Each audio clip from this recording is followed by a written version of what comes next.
What makes a death scene truly unforgettable? Not the blood, not the shock, but that haunting moment when a villain we've hated for hundreds of episodes suddenly feels human. When the music slows, the camera lingers, and the world of Naruto reminds us that even monsters can die beautifully. Today, we're ranking every Akatsuki death scene, from the weakest farewell to the ones that carved themselves into anime history.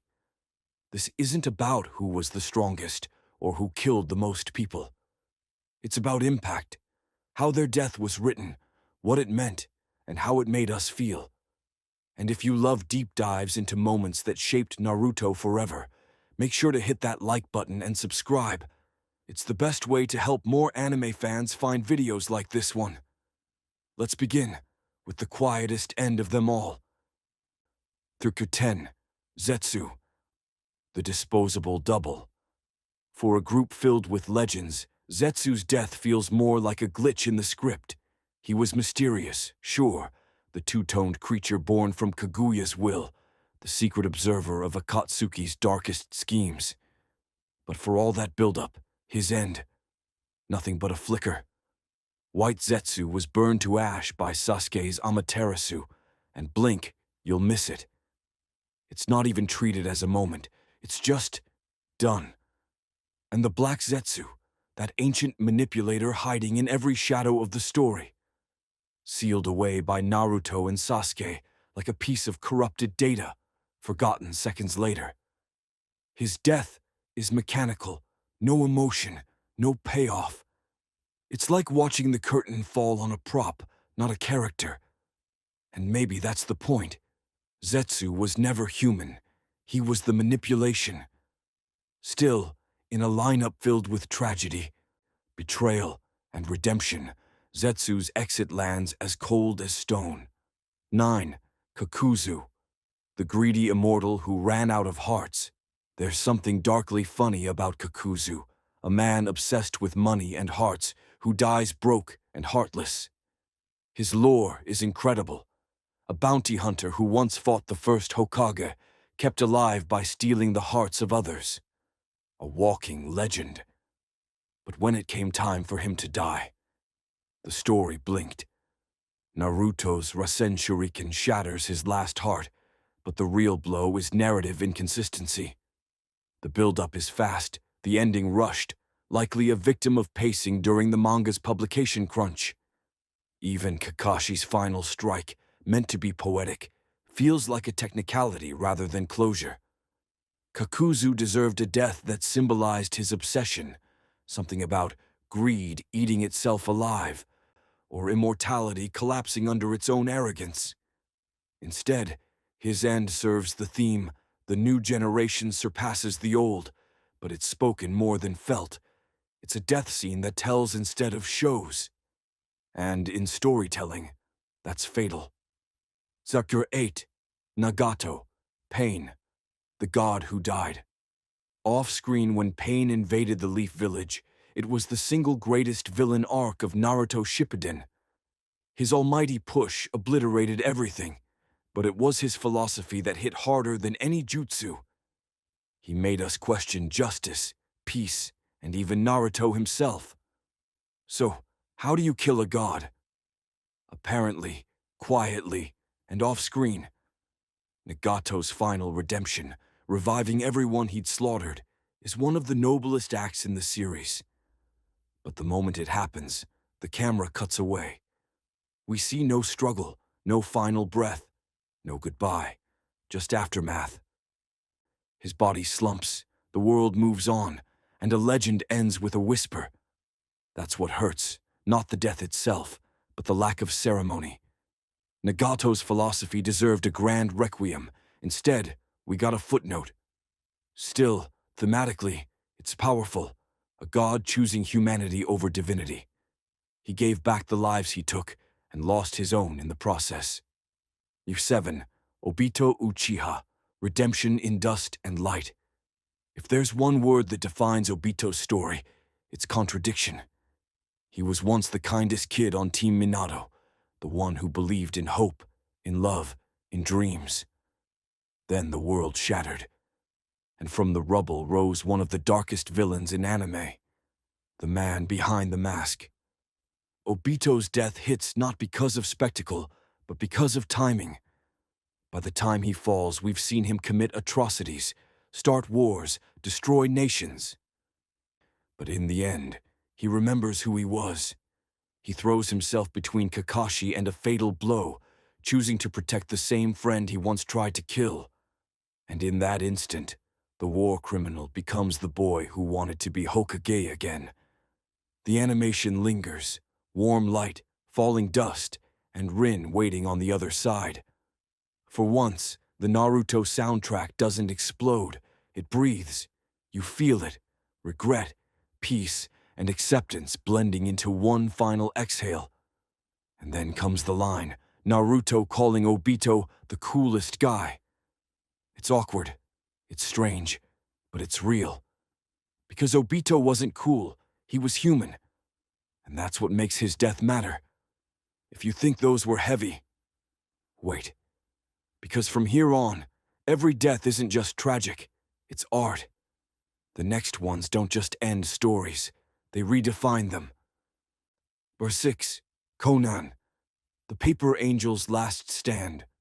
When you think of Conan, you think of quiet resolve, the calm center of Akatsuki's storm. She wasn't like the others, not driven by greed, ego, or madness. She was loyal, steady, and deeply human beneath the origami wings. Her final battle against Madara Uchiha is one of the most visually poetic fights in Naruto. A rain-soaked lake, paper blossoms swirling through the air like snow. It's hauntingly beautiful. And when she unleashes the 600 billion explosive tags, it's not rage that drives her. It's faith. Faith in Nagato's dream. Faith that peace wasn't just a fantasy. For a moment, she almost wins. Madara's face shows fear, the ghost of hesitation. But of course, he's Madara. When the explosion fades and the ocean settles, Conan lies broken. Her paper wings disintegrating into the water that birthed her. The final image, a single flower drifting back to the hideout where Yahiko and Nagato once stood, is gut-wrenching. It's not just her death. It's the death of an era, of innocence, of the dream they all shared. Conan didn't die screaming or fighting fate. She died keeping a promise. And if Conan's death was gentle, the next one was anything but. Because the puppet master who feared no one finally faced a truth he couldn't control. For 5, Sasori, the puppet who wanted to be held. Sasori's death is a masterpiece of irony. Here's a man who turned his own body into a weapon, cold, unfeeling, eternal. He despised humanity's weakness, rejected emotion, and chose art over life itself. But in the end, he didn't die because he lost. He died because he chose to. When Chio and Sakura corner him, Sasori could have dodged. He could have lived. But he freezes, not from fear, but from longing. The puppets attacking him are models of his parents, the same parents he built from memory after they died in war. And when their blades pierce his heart, Sasori doesn't resist. He lets them, because for the first time in decades, he's being held. The music fades into silence. His eyes widen, not in pain, but in release. He smiles, just barely, and collapses in peace. It's tragic, poetic, and utterly human. Later, Chio calls it his moment of redemption. But really, it's more than that. It's a confession from a man who forgot what warmth felt like. Sasori's death teaches something profound. You can build an immortal body, but not an immortal heart. Halfway through our ranking, the Akatsuki's stories have shifted from villains to tragedies. But the next name, his story is the bridge between both. A man whose death redefined not just a character, but an entire generation. 4. Itachi Uchiha. The smile that broke a world. Few deaths in anime are as misunderstood, rewatched, and reinterpreted as Itachi's. The prodigy who murdered his clan, betrayed his village, and shaped his brother's destiny, only to reveal it was all a lie. Everything he did was for peace, for protection, for love twisted into sacrifice. When Itachi fights Sasuke, it's not just a battle, it's a ritual. Every move is deliberate, every line a coded farewell. Sasuke thinks he's fighting to kill the man who ruined his life. But Itachi, he's just buying time. The moment comes quietly. Itachi approaches his brother, bloody, broken, eyes dimming, and instead of striking, he lifts his hand. That gentle tap on Sasuke's forehead, the same gesture from childhood, is one of the most devastating moments in anime. No words, just that smile. And then he falls. We don't understand it yet, not until the truth comes later, that he killed his clan on the village's orders, that he lived as a criminal to protect the one person he loved most, and that, in the end, his final act wasn't to kill, but to forgive.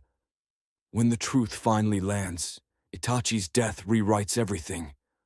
What once looked like cold villainy becomes the purest form of love. His smile transforms from arrogance into heartbreak.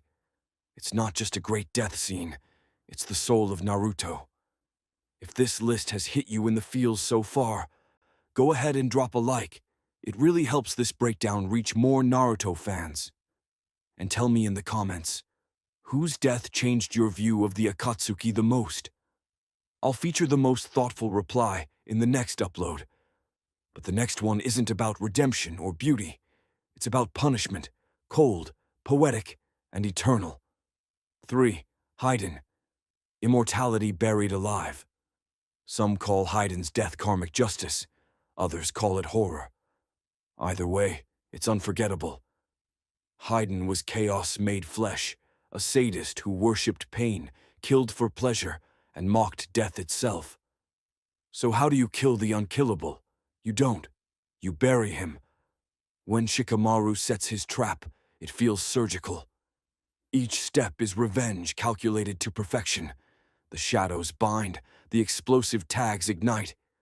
And Haiden, screaming in disbelief, realizes too late that immortality can't save him from isolation. As the ground swallows him, his threats fade into echoes. The final shot, Shikamaru lighting a cigarette, turning his back and saying, "I'm done." No mercy, no final blow, just silence. It's colder than any execution, and that's what makes it brilliant. Haiden's death mirrors his crime. He killed Asuma with ritualistic cruelty, and Shikamaru returns the favor with poetic restraint. Haiden becomes trapped forever in his own religion, forced to pray to a god that will never answer. The genius here isn't spectacle, it's irony. The man who thought death was meaningless ends up learning exactly what eternity feels like. And now we reach the top, the final 2 deaths that embody everything Naruto does best: philosophy, sacrifice, and art. These last moments aren't just endings, they're statements. Number 2, Kisame Hoshigaki. Loyalty beneath the waves. Kisame's death is unlike any other in Naruto. It's not beautiful, it's not redemptive. It's loyalty weaponized, a man's belief turned into his own execution. The monster of the hidden mist had always been a paradox. He was gentle in philosophy, yet ruthless in action, a man who found peace in violence because it gave him purpose. He wasn't fighting for power, he was fighting for belonging. And he found that belonging in Akatsuki. When his final battle comes, it's not against an enemy, it's against the truth. Captured and cornered, Kisame realizes that his knowledge could doom his comrades. He could lie, he could run, but he does neither. Instead, he bites down and lets his own sharks devour him. It's horrifying, yes, but it's also fitting. Kisame's entire life was about consuming or being consumed, the endless cycle of predator and prey. By ending himself this way, he breaks that cycle on his own terms. He becomes his own executioner, denying the world the satisfaction of taking him. The scene underwater is cinematic perfection. His eyes open one last time, calm, resolute, the faint smile of a soldier who finally found peace. Even the sharks circling him aren't monsters anymore, they're his kin. As the ocean darkens, you realize this isn't just suicide, it's loyalty to the end, not to Akatsuki, not to Madara, to his own code. Kisame dies undefeated. No one kills him. He kills the idea of defeat itself. And now, we reach the top. The number one death, explosive, artistic, and utterly unforgettable. A death that defines the Akatsuki. Because when Deidara died, he didn't vanish. He made his ideology eternal. 1. Deidara, the art that became the explosion. Art is an explosion. It's one of the most quoted lines in all of anime, half meme, half manifesto. But few people stop to realize how literal it becomes in Deidara's final moments. Deidara's philosophy was simple, but profound. Art is fleeting. Its beauty lies in its impermanence. That's why he used clay, soft, unstable, alive for only a second before it vanished in fire and light. Throughout the series, his arrogance made him fascinating. He mocked others' creations, called Sasuke's Sharingan fake art, and believed only destruction could reveal truth. So when he fights Sasuke, it isn't just a battle, it's a duel of ideologies. Deidara's chaos versus Sasuke's control, ephemeral versus eternal, emotion versus calculation. As the fight turns desperate, Deidara refuses to accept defeat. He chooses to become his masterpiece. He detonates himself, a self-portrait painted in light and fury. The moment is pure cinema, his laughter echoing, the sky turning white, the earth trembling beneath the explosion. It's terrifying, yet beautiful. Exactly what Deidara always wanted. For one blinding second, the world sees his art. And then, nothing. It's both suicide and victory. Because in death, he proved his belief right. Art's value lies not in how long it lasts, but in how deeply it burns itself into memory. Even Sasuke's survival doesn't cheapen it. If anything, it amplifies the tragedy, because Deidara didn't die defeated. He died fulfilled. That's it. Every Akatsuki member, every end, every emotion. But what can we learn from their deaths? The anatomy of a perfect death scene. If you strip away the jutsu, the explosions, the screams, what remains? Why do some deaths, like Itachi's or Deidara's, feel legendary, while others, like Zetsu's, vanish into obscurity? 3 reasons. 1. Context is everything. A death only hits when it redefines what came before it. Itachi's death doesn't work without the truth that follows. Obito's death doesn't matter without the child he once was. Context turns an ending into revelation. 2. Choice over chance. The most powerful deaths are chosen, not inflicted.